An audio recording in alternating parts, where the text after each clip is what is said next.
Familiar, you're familiar. So if you don't know by now, then you should probably get familiar.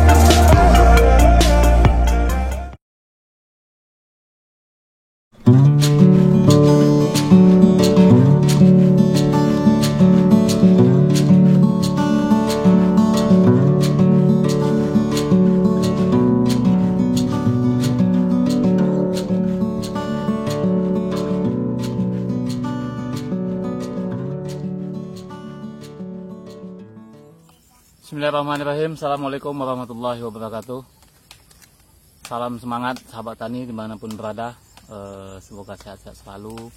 Kemudian juga mudah-mudahan tanaman-tanaman yang dibudidayakan, baik tanaman palawija maupun tanaman perkebunan, tanaman keras, semuanya sehat-sehat, semuanya memberikan hasil yang positif.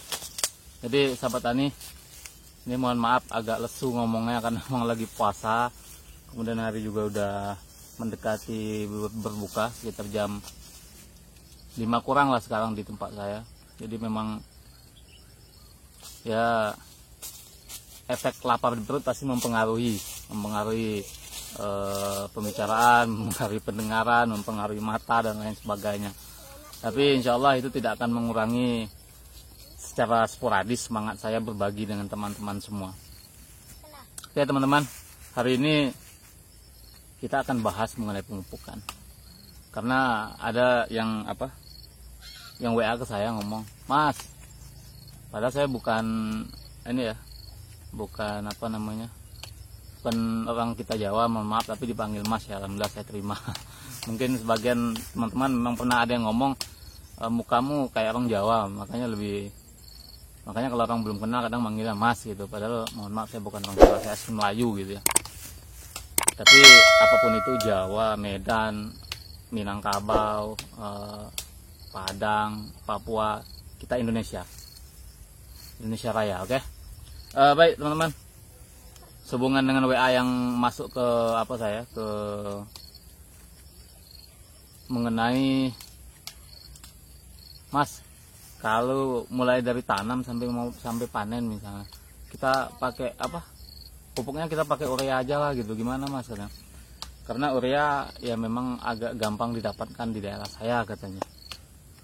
Oke, sebelum kita lanjut, perlu kita pahami dulu urea itu apa, fungsinya untuk apa gitu ya. Oke teman-teman ya, tanaman itu terbagi dalam dua generasi lah, saya sebut dua generasi. Generasi yang pertama itu vegetatif, yaitu tanaman di masa mereka berkembang, di masa mereka bertumbuh. Kemudian tanaman fase atau masa generatif, fase di mana mereka memberikan hasil. Kalau itu tanaman buah-buahan, dia mengeluarkan buahnya, memproduksi buahnya. Jadi pada dua fase ini, kebutuhan terhadap urea, kita sebut namanya urea, padahal sebenarnya kandungan unsur haranya yang diambil ya, yaitu nitrogen. Kebutuhan terhadap nitrogen pada dua fase ini, vegetatif dan negatif, itu sangat besar. Terlebih lagi pada masa vegetatif, pada masa perkembangan atau masa tumbuh kembang lah gitu. Masa tumbuh kembang, kebutuhan suatu tanaman terhadap adanya unsur hara nitrogen itu sangat besar. Lebih besar dibandingkan ketika tanaman sudah memasuki masa atau fase generatif gitu ya. Jadi pada masa vegetatif atau masa pertumbuhan dan perkembangan ini, itu kebutuhan unsur nitrogen itu sangat besar. Dan salah satu pupuk yang memang dikemas kemudian diproduksi untuk memberikan tambahan nitrogen kepada tanaman itu terdapat di urea. Jadi urea itu teman-teman, urea itu adalah udara yang dikompres dengan bahan pembawa. Jadi dalam satu kesatuannya itu terdapat 46% nitrogen dan 56% bahan pembawa tersebut. Nah, jadi urea itu merupakan nitrogen, merupakan udara yang dikompres. Tekanan kompresnya sangat kuat. Sehingga nitrogen ini, urea ini merupakan pupuk yang sangat mudah mencair apabila terkena air dan sangat sangat gampang, sangat berkemampuan untuk menghisap air yang disuplai kepada tanaman kita. Nah itu. Jadi urea itu teman-teman yang perlu diingat, tanaman memang membutuhkan urea dalam kuantitas yang besar, baik pada masa vegetatif maupun masa generatif, lebih lagi pada masa vegetatif. Hanya saja yang perlu diingat, kebutuhan unsur hara yang dibutuhkan oleh tanaman kita tidak hanya nitrogen teman-teman, tidak hanya unsur hara yang ada di dalam urea. Tanaman kita membutuhkan yang namanya fosfor untuk perkembangan akarnya, untuk perkembangan batangnya. Kemudian kemudian tanaman kita juga membutuhkan yang namanya kalium, khususnya pada masa generatif. Inilah fungsinya kalium untuk membentuk buah, untuk memberikan buah yang besar, buah yang lebat, buah yang tebal, dan memberikan rasa yang rasa khas dari buah tersebut. Maniskah buah kita atau asamkah nanti, itu tergantung dari pupuk kaliumnya tercukupi atau tidak. Nah kemudian ada itu termasuk pupuk unsur hara makro. Ada lagi unsur hara mikro, unsur hara yang memang sangat dibutuhkan tapi dalam kuantiti sangat sedikit. Kita sebut ada sekarang magnesium, ada boron, ada yang lain-lain sebagainya. Atau istilahnya boron itu biasa kita kenal juga borat. Itu kebutuhan unsur hara mikro. Dia kebutuhannya sedikit, tapi itu penting. Kalau tidak diberikan, itu efeknya ya lumayan fatal. Nah kita kembali ke urea. Jadi kekurangan unsur hara urea itu tentunya akan sangat mempengaruhi tanaman pinang kita. Sekarang kita lihat nih teman-teman, tanaman pinang kita daunnya kuning. Nah, dugaan pertama ketika daun kuning itulah kekurangan nitrogen. Artinya kekurangan unsur hara nitrogen, kekurangan ya bahasa mudahnya pupuk aja dengan urea yang kandungan nitrogennya tinggi. Bisa nggak diganti NPK? Bisa. NPK juga mengandung nitrogen. N pertama itu NPK, N itu nitrogen. Hanya saja persentasenya kecil. Nitrogen yang paling gede aja 16 NPK 16 itu nitrogennya hanya 16%. Sedangkan urea itu nitrogen yang terkandung di dalam bahan pembawa tersebut adalah 46%. Nah, jadi alangkah bagusnya ketika kita ingin memberikan unsur nitrogen kepada tanaman kita, berikan urea, ya. Nah, jadi urea saja untuk tanaman kita itu bukan sesuatu yang bagus. Tetap harus dibantu dengan pupuk-pupuk unsur makro yang lain, baru nanti dibantu lagi dengan pupuk mikro yang lainnya. Jadi itu teman-teman. Jadi jangan sampai kita terlena karena urea di tempat kita gampang dan harganya murah, kemudian tanaman kita sepanjang tahun, sepanjang jadwal pemupukan urea terus, itu salah. Kemudian satu hal lagi yang perlu saya ingatkan kepada teman-teman, pemupukan urea itu juga harus sesuai dengan dosis. Ketika tidak sesuai dengan dosis, maka akan terjadi overdosis teman-teman. Overdosis pupuk itu juga tidak akan bagus bagi tanaman kita. Terlebih lagi ketika kita salah melakukan proses pemupukan.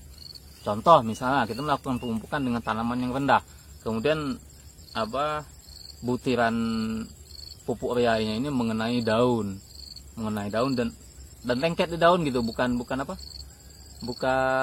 kena kemudian jatuh lagi enggak, tapi lengket atau hinggap lah bahasanya, hinggap di daun tersebut, di daun tanaman tersebut, maka itu akan terjadi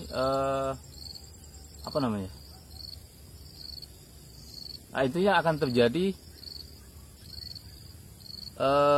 urea ini melakukan penghisapan air dari daun tersebut. Tetap itu pengaruhnya sangat besar terhadap tanaman kita. Itu teman-teman. Kemudian yang perlu diingat lagi teman-teman, hasil akhir dari bertani usaha gitu, berusaha tani tanaman apapun itu, hasil akhir atau tujuan akhir yang kita inginkan adalah hasil. Nah, ketika kita menginginkan hasil maksimal, maka dari nol, dari awal kita sampai proses mulai produksi, sampai produksi pada puncak produksi, sampai kepada produksi mulai menurun lagi, kita harus melakukan perawatan secara sangat maksimal. Apapun itu jenis tanamannya. Mulai dari pembersihan gulma, mulai dari pemupukan, mulai dari pengendalian hama dan penyakit, semua harus dilakukan dengan secara maksimal. Setelah kita lakukan ini dengan maksimal, kita tunggu, insya Allah hasilnya juga akan maksimal. Tapi jangan pernah berharap teman-teman dengan hasil yang maksimal kalau teman-teman sendiri tidak melakukan perawatan atau pemupukan, tidak melakukan perawatan dengan maksimal. Pupuk tidak diberikan sesuai dengan kebutuhan tanaman. Pupuk hanya diberikan satu jenis, misalnya urea saja, atau pupuk hanya diberikan kapan ini aja, kapan ingatnya aja, kapan pengennya aja. Nggak bisa seperti itu teman-teman. Kita harus bikin jadwal yang rutin untuk pemupukan, dosisnya sesuai. Ketika dosis tidak sesuai atau berlebihan dosis, kerugiannya ada pada tanaman kita, yaitu kan terjadi overdosis, dan juga tentunya kerugiannya ke kita. Seharusnya cukup satu pokok tanaman ini dengan sebutlah 1 kilo urea dengan harga 10.000. Karena kita terlalu berlebihan memberikan pupuk, akhirnya satu pokok tanaman terpupuki 1,5 kilo, jadi 15.000, kita udah rugi 5.000 teman-teman. Nah, jadi untuk itu tepat dosis, tepat waktu itu sangat diperlukan di dalam proses pemupukan tanaman. Oke teman-teman, jadi di akhir video saya coba simpulkan bahwasanya pemupukan hanya menggunakan urea itu bukan suatu pilihan yang bijak. Jadi teman-teman harus tetap memberikan pupuk kepada tanaman kita sesuai dengan kebutuhannya. Apa saja kebutuhan pupuk tanaman kita, apa saja kebutuhan tanaman kita terhadap unsur hara. Makanannya ini apa aja gitu. Makanannya ya nitrogen, fosfor, kalium, magnesium, boron, dan lain sebagainya. Berikan itu sesuai dengan dosis dan takarannya. Ada banyak referensinya. Teman-teman bisa googling di YouTube, teman-teman bisa bisa cek video-video saya, insya Allah ada referensinya. Dan insya Allah mudah-mudahan referensi itu berasal dari pengalaman-pengalaman yang kemudian dibagikan, atau juga referensi-referensi tersebut berasal dari sumber-sumber artikel jurnal yang memang diambil, dan tentunya itu juga merupakan hasil dari penelitian. Oke teman-teman, sahabat tani seluruh Nusantara, terima kasih atas perhatiannya. Mohon maaf jika ada kekurangan.